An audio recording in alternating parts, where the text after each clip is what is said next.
Hello, everyone. Welcome to the 21 Hats podcast. I'm your host, Lauren Feldman. This week, we talk about Jason Fried, the embattled CEO of the Chicago-based software company Basecamp. It just so happens Fried, along with every participant in this episode, has a connection to Bo Burlingham's book, Small Giants, which spawned both a business community and an annual list of companies that care more about being great than being big. Basecamp was one of those companies, and at the Small Giants Summit in 2019, Fried gave a keynote based largely on a book he'd co-authored called It Doesn't Have to Be Crazy at Work, all of which made it somewhat disorienting last week when things did indeed get crazy at Basecamp. It started when Fried published a blog post decreeing there would be no further discussion of political issues at the company, but it soon became clear that this was not just about coworkers arguing Trump versus Biden.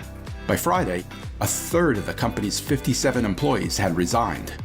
We didn't know about Friday's resignations when we taped the episode on Thursday, but we had plenty to chew on as we went searching for lessons. Even in good times, owning and running a business can be a lonely pursuit. Our hope is that these weekly conversations will, if nothing else, let owners know they are not alone in facing challenges. Same thing with our daily newsletter, the 21 Hats Morning Report, which highlights the most important news of the day for business owners, and which you can subscribe to at 21hats.com. where you can also find transcripts of our podcast episodes and lots of other articles and interviews. Joining me this week are regulars Jay Goltz, whose companies in Chicago include a picture frame business, Artist Frame Service, and a home furnishing store, Jason Home.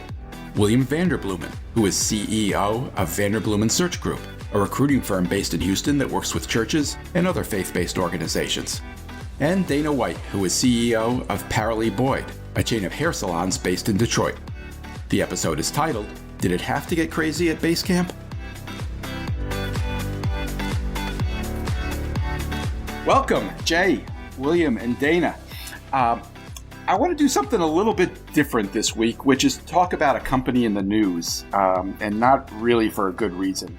Let me recap quickly for listeners who might, for some reason, not have been reading their morning reports this week. Basecamp is a relatively small company, especially for a tech business.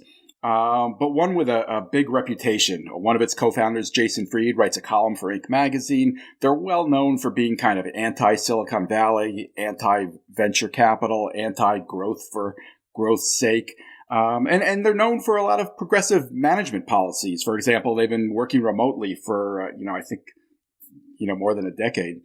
And several years ago, when I worked at Forbes, I was largely responsible for putting Basecamp on our annual list of Forbes Small Giants, companies that are focused more on being great than on being big.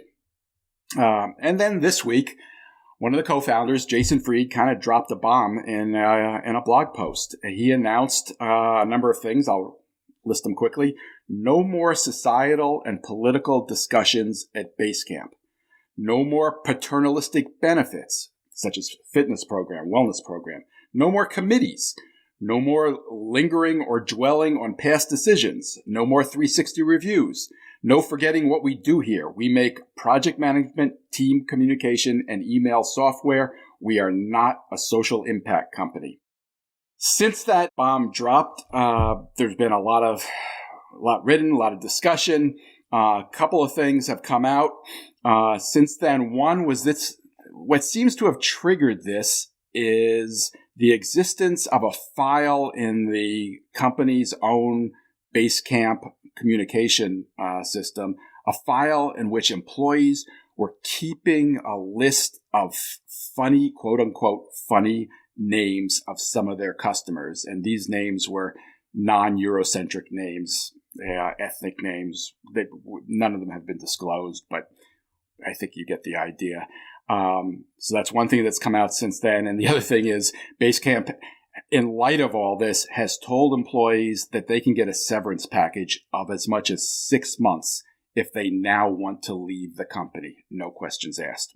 I would also point out that there have been a number of business owners who've been quoted in the press in these stories who've looked at this and congratulated Basecamp on the courage they've shown for doing and saying what had to be done, and said, I'm curious what you guys think. How about you, William? How do you look at this? After reading the full letter that Jason sent out to his company, I thought it was courageous leadership. And I don't know the circumstance of what's going on over there. Letters like this and decisions like this, if you're in my world, they don't happen without a whole lot of buildup and a whole lot of, things getting a little out of control or I guess not out of control. You start off 5 degrees off north, and then it's 10 degrees off north, and then it's just 11 or 12. And you look up and you're like, wow, now we have committees. Now we're worried about politics. Now we're, taking up causes and why I didn't sign up to run a farmer's market. We need to get back to the basics. And unfortunately, if the senior leader doesn't do that, it doesn't happen.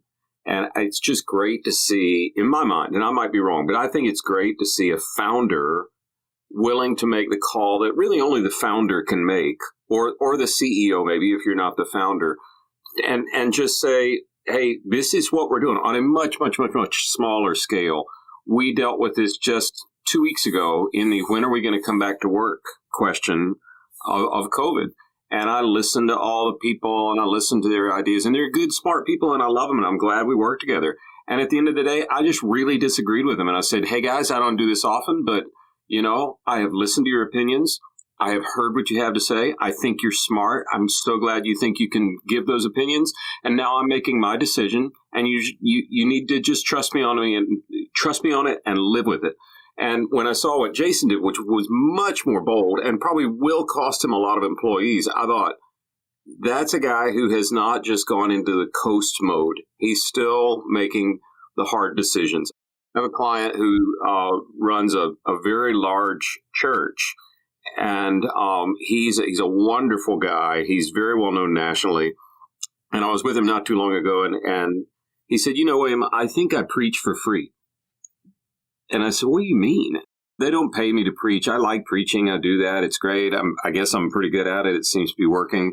But I think here's where I think I earn my salary. I said, I think I earn every penny of my salary making about 2 or 3 decisions a year that no one else wants to make.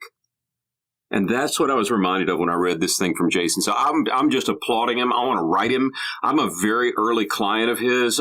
13 years ago, when I couldn't afford anything, I used High-Rise as a Band-Aid CRM. So we've been very familiar with them and followed them for a long, long time. So this is exactly why I wanted to talk about this. What's so interesting about this situation is that it seems to come out of a lot of impulses that many business owners would share and be able to relate to. Who wants employees fighting over politics around the water cooler or through email or in Basecamp? But is that what this is really about? And are there other ramifications? Dana, what do you think? First of all, go back and listen to the I'm Stressed episode. That applies to race. That applies to any other challenges you're having in your business. It came across to me, it's getting a little hot in the kitchen. Things are bubbling up. We're opening ourselves up to liability. There's a lot of stuff going on. So let me just cut it. No more this, no more that, no more this, no more that. As opposed to remembering, heavy is the crown, get to work.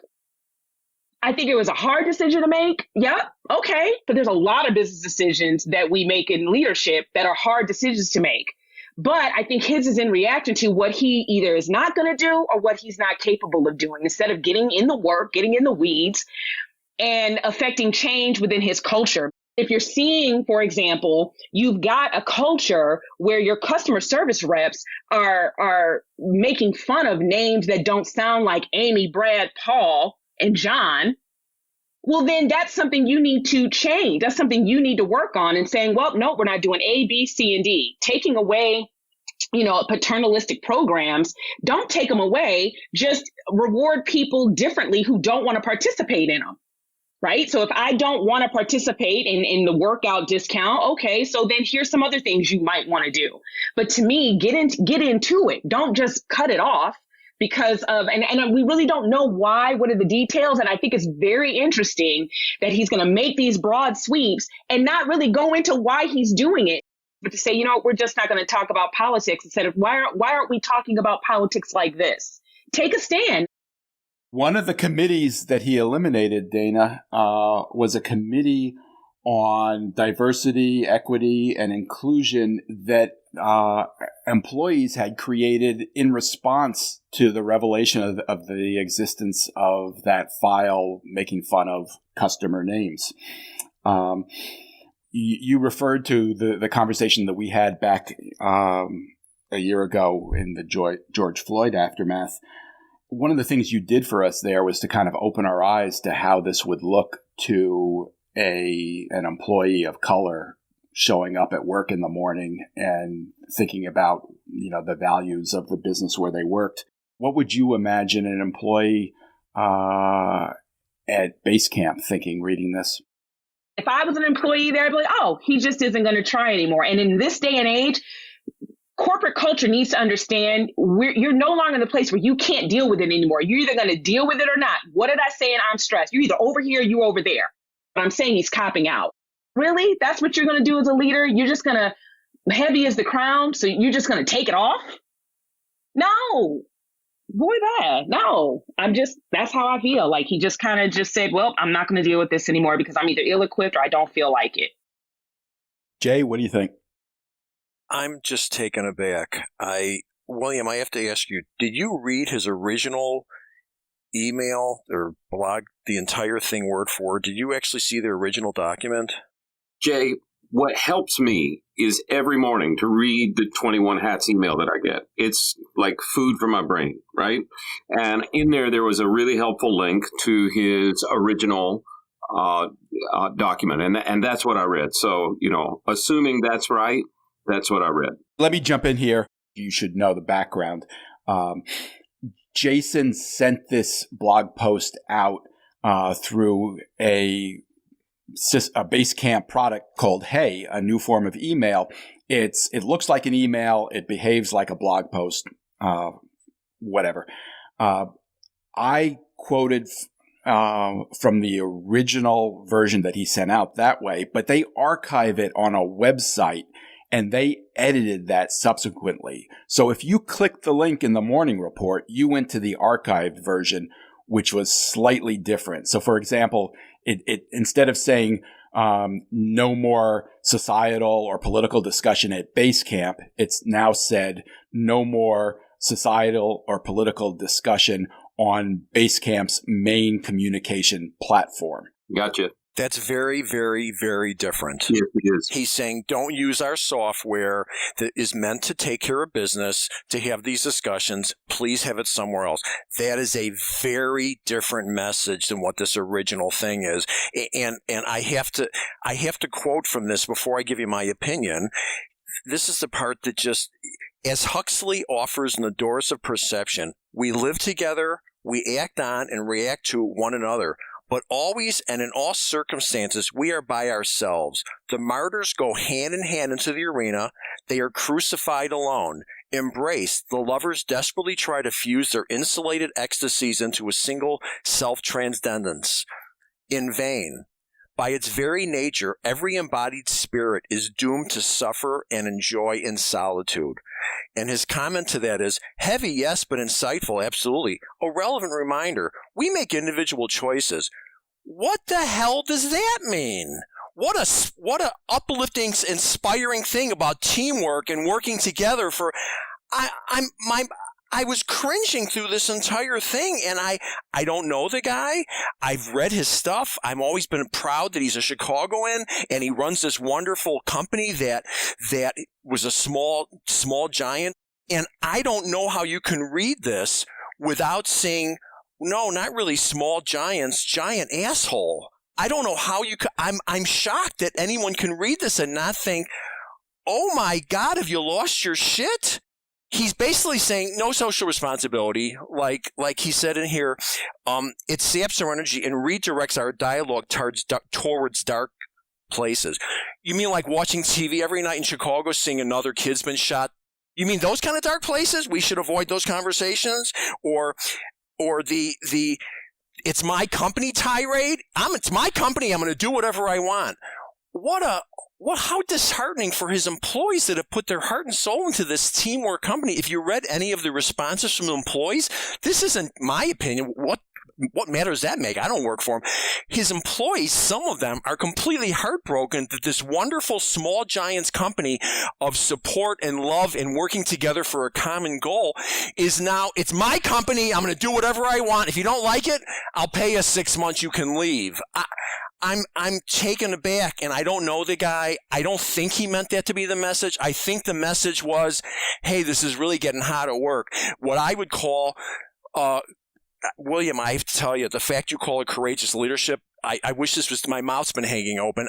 Courageous leadership to me is calling the 5 people into the office that were ripping on each other and to put them in the room and go, guys, do you think this is productive? I mean, the bravado of being behind your keypad, I understand is a problem, and I know we've all been locked in our houses, but can you see where this is really getting disruptive to trying to take care of business and calming people down and saying to them, if you really have the need to rip on each other like this, please don't do it on our software.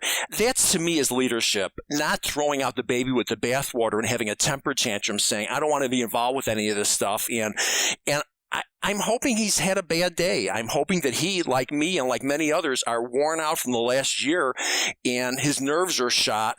But I don't know. I don't know what to think. The whole thing's really disheartening and sad to me. But the last thing on earth I would call this would be courageous leadership. I would call it losing your shit. That's what I would call it. That's all I got to say. So do you agree or disagree with me?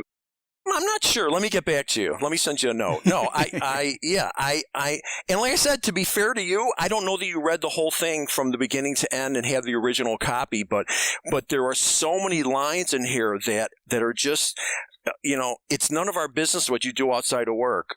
Okay, to a degree that's true, but I don't necessarily want someone working here that's in the Ku Klux Klan. Sorry, that's just an individual choice of mine. We make individual choices. A return to personal what does that all mean? A return to personal responsibility. What does that all mean? We should just pretend like it's 1960, and the fact that I think we know where you stand, Jay. William, do you have a response to that? No, I want to hear what you think, Lauren. I'm really saddened by this. I think this is a train wreck. The notion of doing something, taking an action that forces you to tell your employees, look, if you don't want to be here, not only is it okay for you to leave, but we'll pay you to leave. That's after creating a situation that would make them want to leave. It's not like everything's status quo and you're paying them to leave. You've communicated something to them that would make them no longer want to work for you. And you go, fine, instead of hearing them out, here's 6 months salary, you can go.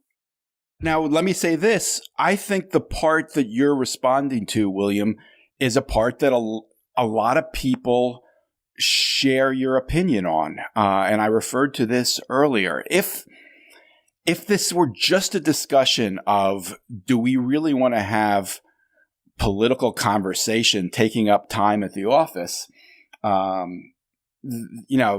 lot of people are going to say no. I mean, in fact, we've talked. We don't want to have political conversation on this podcast.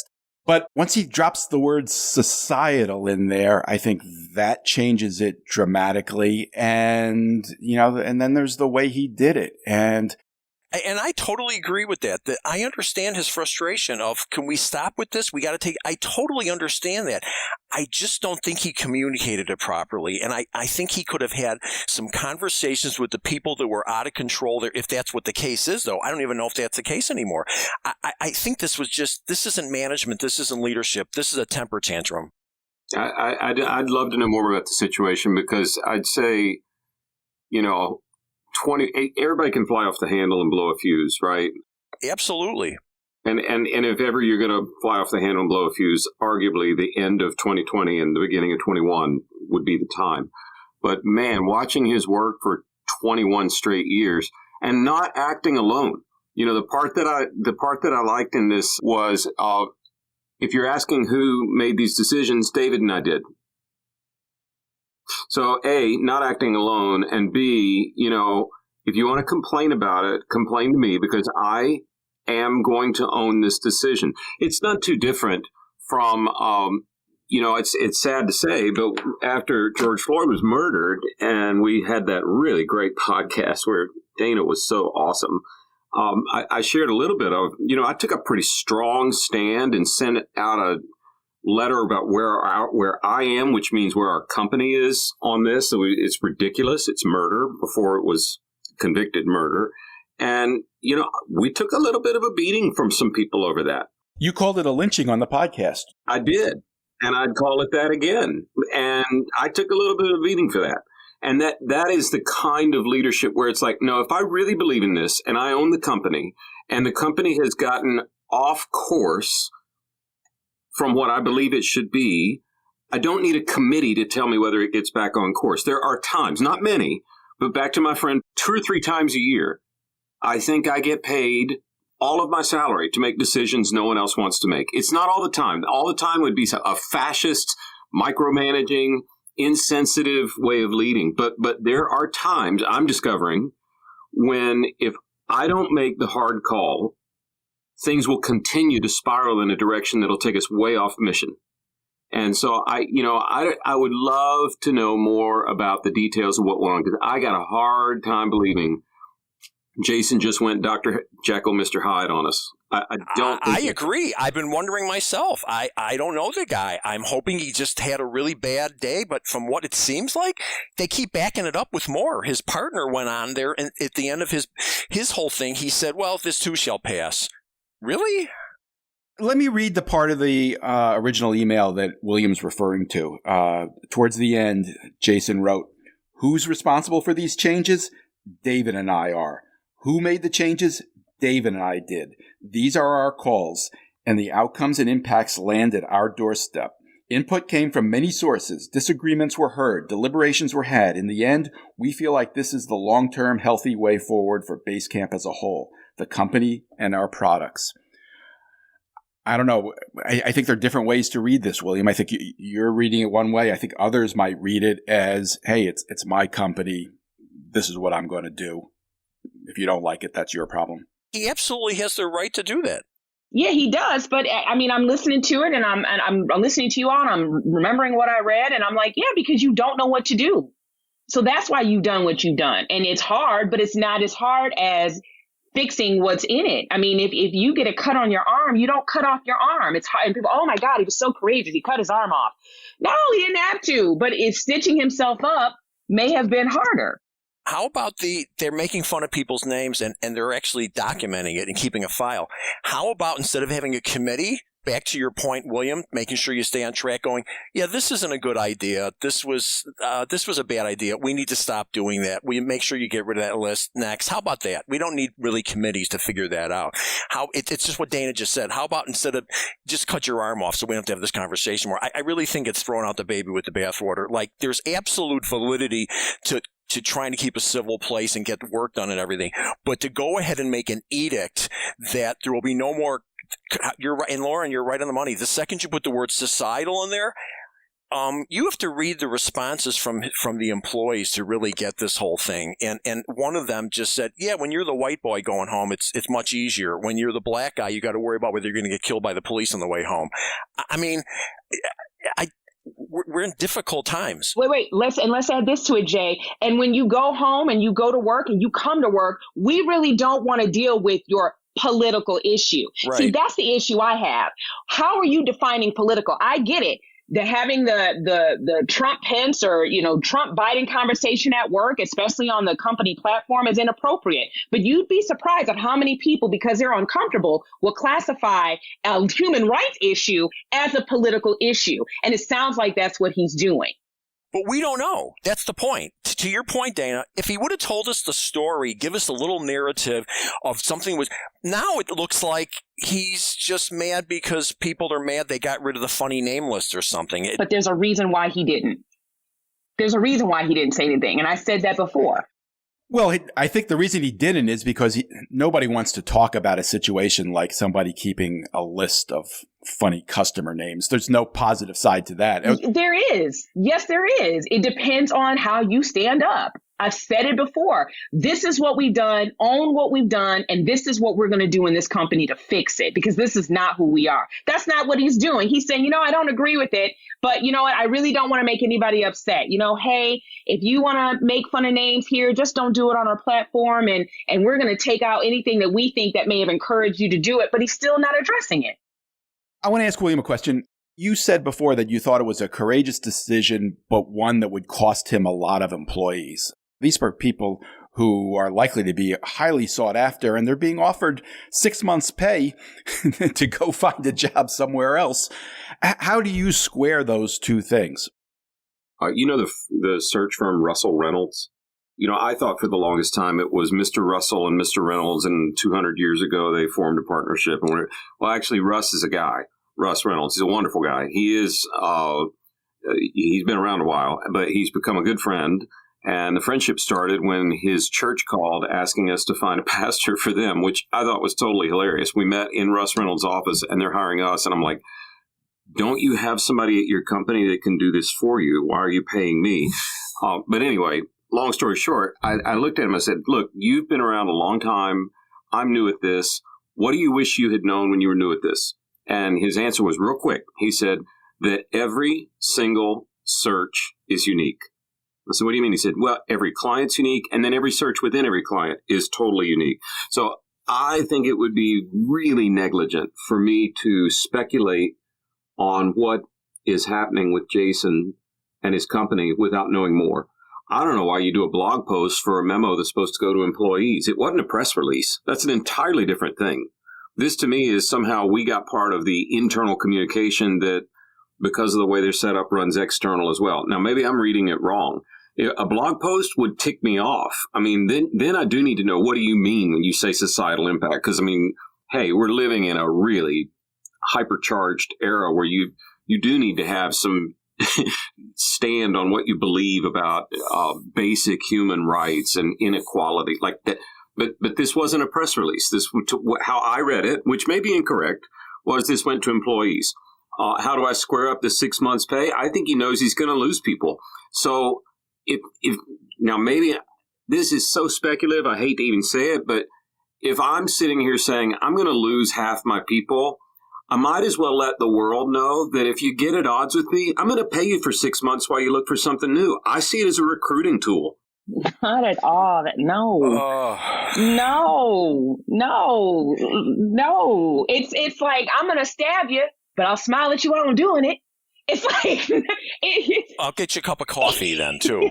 Like, so you think he's hurting them by offering them 6 months to No, severance? I think he's actually trying to be decent to people that have been there for years. I don't blame him for that. He's like most people. He's well-meaning.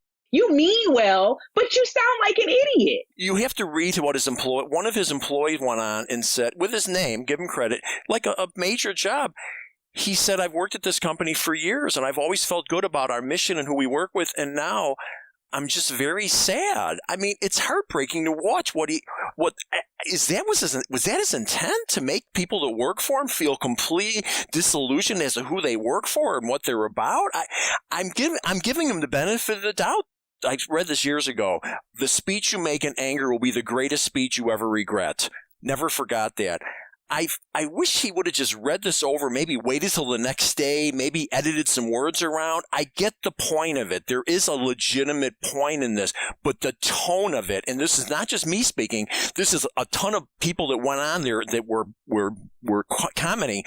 The tone of this is horrible. Horrible. Let me just say one thing in response to what William said. I think it's important to understand that this was intended to be like a press release. It's not an internal email that was somehow leaked. In fact, in what Jason initially wrote, he had a paragraph that read, "Recently, we've made some internal company changes, which taken in total collectively feel like a full version change. It deserves an announcement." So he was fully thinking this was a public document. Okay. No, he's proud of this. He thinks that this is a noble thing. He thinks this is a noble thing. You guys, I don't know. I live in a different world. When edicts and statements are made, they know exactly what they're doing. He didn't stutter. He repeated himself a couple of times. Yeah. He knew exactly what he was doing. And although it's uncomfortable, he's attracting exactly who he wants to come work at his company and his culture. Don't get it twisted. And the people who believe differently are hurt because they thought they were working for somebody else. And once you show me who you are, I believe you. People that are, if they're listening and there are people that are working for him listening, or if he's listening, you have shown them who you are and we all believe you. Period. Dana, you could be right. I hope you're wrong. I'm hoping that COVID played into this. I'm hoping the fact that people haven't been in the office for a year and a half. I'm hoping that he's stressed out. I'm hoping you're wrong, but maybe you're. I don't know. Jay, how many conversations have we had conversations on this very same subject matter and I've been wrong? No, you haven't been. And I have to tell you, half of what I'm saying is because I've learned from you the insights of what's going on for the last year. I give you full credit for that. I was cringing. I'm sad for him. I'm sad for his company. I'm sad for his employees. This is a guy that's been writing for Inc. magazine for years. He writes lovely articles, and he's a Chicago guy. It was a lovely story. It was a small giant story. I'm not surprised at all. Let me ask you this question. My point in doing this, and I was nervous about this, was never to pile on. My point in having this conversation with you guys was to say, look, there are legitimate, obvious concerns that are part of this discussion. There's an impulse here that you can imagine any business owner anywhere feeling at some point and wondering how to deal with it.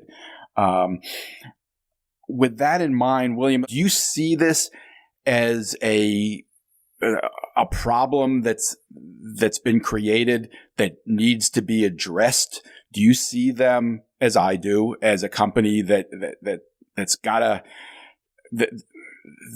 going to need to take some steps to try to fix this situation? And I'm curious whether you think it's fixable.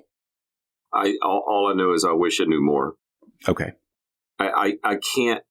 Humans are possible of doing some really stupid things. I can attest to it firsthand. This is the voice of experience, right? But I can't for the life of me figure out how a guy who for 21 years has talked about building a place for a good thing and not just for a profit. Because he could, Lauren, if you've studied his business, probably all of us on the call know, he could have rolled this thing up and sold it many times over the years, and he's stuck to his guns. So absolutely. Why all of a sudden did he become a completely different person? I think there's more here. He's certainly not trying to create clickbait. I think there's more going on at that company than we know. I'm with you. I agree. I think that, but I also think some things happened. He and his people, although organic and small giants and well-meaning, were ill-equipped to choose either over here or over there. They did what they knew. Period. That's it. He didn't know what to do, and so this is what he did. Sorry to interrupt. One of my favorite quotes in, I guess, the original statement is, it didn't sound like there are 4 or 5 people mouthing off, and so I need to deal with them. Jay said, get those 4 or 5 people in the office. He said in the statement, you shouldn't have to wonder if staying out of it means you're complicit or stepping into it means you're a target. Like, there sounds like there's a whole lot more going on in the workplace. Right. And if that is what's going on, somebody's got to be the grown-up and call it and say, enough, we're not doing this anymore, let's get back to work. Agreed. No, I agree, but to an extent. I think they need to say enough, this is who we are, and move on and do the work. But that's not what he's saying. He's saying, like Donald Trump said when he first got elected, there's good people on both sides. No, there is no, well, if I'm not in it, I'm wrong. Well, if I get in it, I'm wrong. No, this is what it is here at Basecamp. And if you don't like it, here's 6 months paid for you to go. Being in the middle, if you don't stand for something, that's it. He's not standing for anything. You can't take the piece out of this that they haven't been in the office in a year and a half and everyone's behind their computers all day long. Jay, they don't have an office. Okay, well then, okay. Jason's co-founder referred to that. He said, of course, we've been working remotely for years and years, but it doesn't help that we haven't even seen each other in a year and a half and haven't, reestablished that human connection. Yeah, there's some of that. All the more reason for him to get up and do what he has to do. I'm just over, like the agita you're hearing in my voice right now is I'm just really over everybody giving people who make the decisions they really aren't qualified to make. Well, maybe it was this. Well, maybe it was that. And we don't do that for everybody. I don't care. I don't care. He had a choice. He made it. He has showed us who he is. Believe him. Whether he's at home in a closet, whether he's on an island working by himself, whether he hasn't seen his coworkers in 2 or 3 years, it doesn't matter. He showed you who he is. Well, I think this is a fascinating conversation because I respect all three of you and your business acumen. I think it's probably the first podcast where we've actually pretty strongly disagree with each other, which I think is really awesome. So I just think I do. We can do that again. I don't want to listen to everybody agree with each other. That's no fun. I think this debate is something that I'm hoping listeners will be able to get some sense of something out of from both sides of the issue. Jay, I'm curious how you would respond to the question I asked William, which is, do you think this situation is fixable? I absolutely think that he could go out and say, listen, I sent out that blog post. It's been extremely frustrating. People are at each other. We're not getting the job done. I recognize that the tone of my letter was not what I was intending. I'm trying to say we need to take care of business first, and I'm rather horrified as to some of the responses. I didn't recognize that the tone that I set out is, hey, it's my company. I'm going to do whatever I want, and we don't need to be socially responsible anymore. All we have to do is make software. And that is absolutely I don't know how you can take any message from that other than that. Like, we're just here to do software. Whatever goes on in the rest of the world, not my concern. And whatever you do after work, not my concern. I mean, I think he could absolutely, and people, I think, are understanding that we're going through COVID. There's been a lot of stress. I'm telling you, I don't know if it's like this everywhere in the country. Watching television in Chicago, every week for the last 3 weeks, there's another kid getting shot by the police. It's disheartening. It's disturbing. It's frustrating. And in the middle of all of this, he sends an email blast out telling everybody, like, hey, we're just here to make software. Like, and it's my company. I can't think of worse timing. I can't think of a worse tone.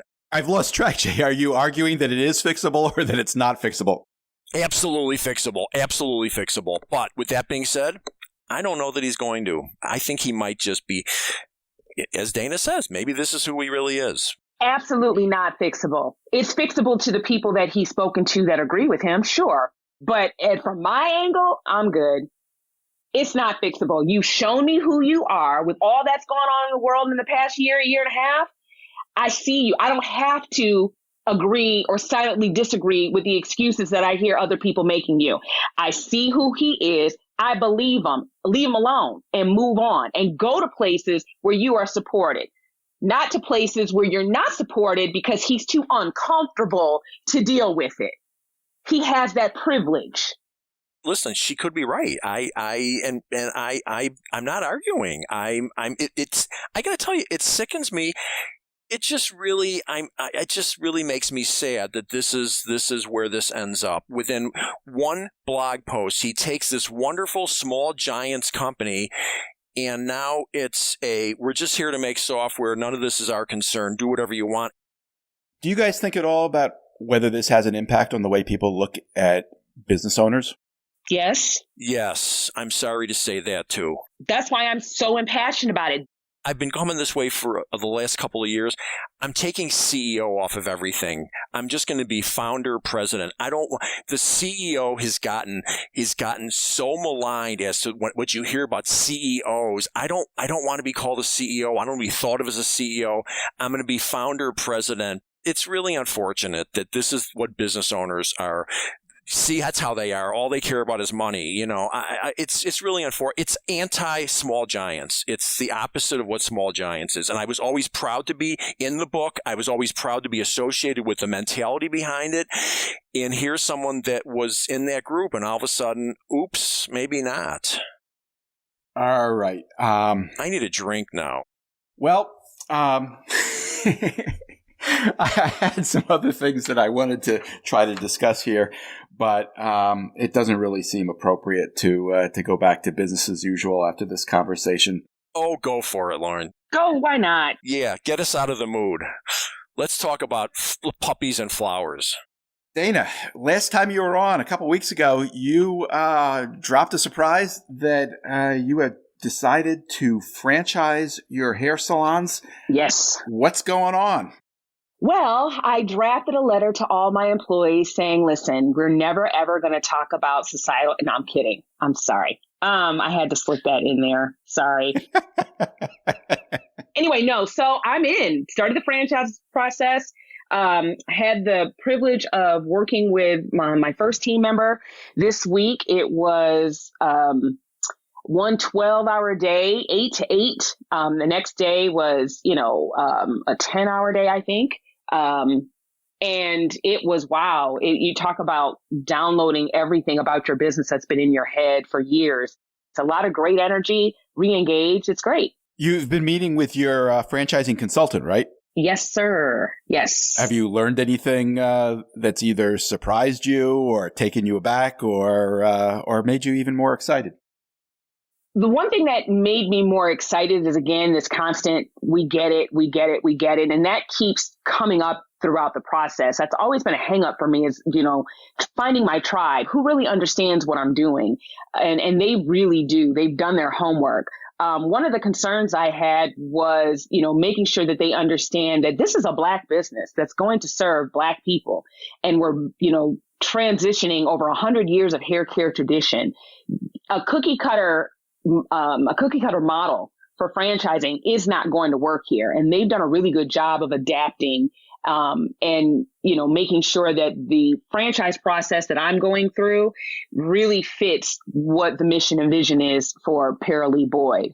Part of my selection process will be a personality test. And a lot of franchise companies have them. And there's a process, like there's a whole coffee, lunch, dinner, get to know you process. So once a Paralee Boyd franchise is awarded, we know each other fairly well. And they've talked to me about some things about Dana that makes that process an easier process to have versus other franchise owners that they've worked with. Dana's an open book and want to get to know people. And it's not about the money for me. A lot of times that's where franchises go wrong. They're selecting people because you're looking to develop an area, let's say in Chicago, and you want to, open 5 over the next 5 years. And, I'm going to take you on because you have the money without really understanding who's going to operate those businesses and what that relationship is between the money person and the operating person. And is the operator the owner? It's just a lot of different dynamics that I wish I had known. I would have done this sooner had I known. We're just about out of time. Jay? Nothing. Yeah. No, you got some news. Okay.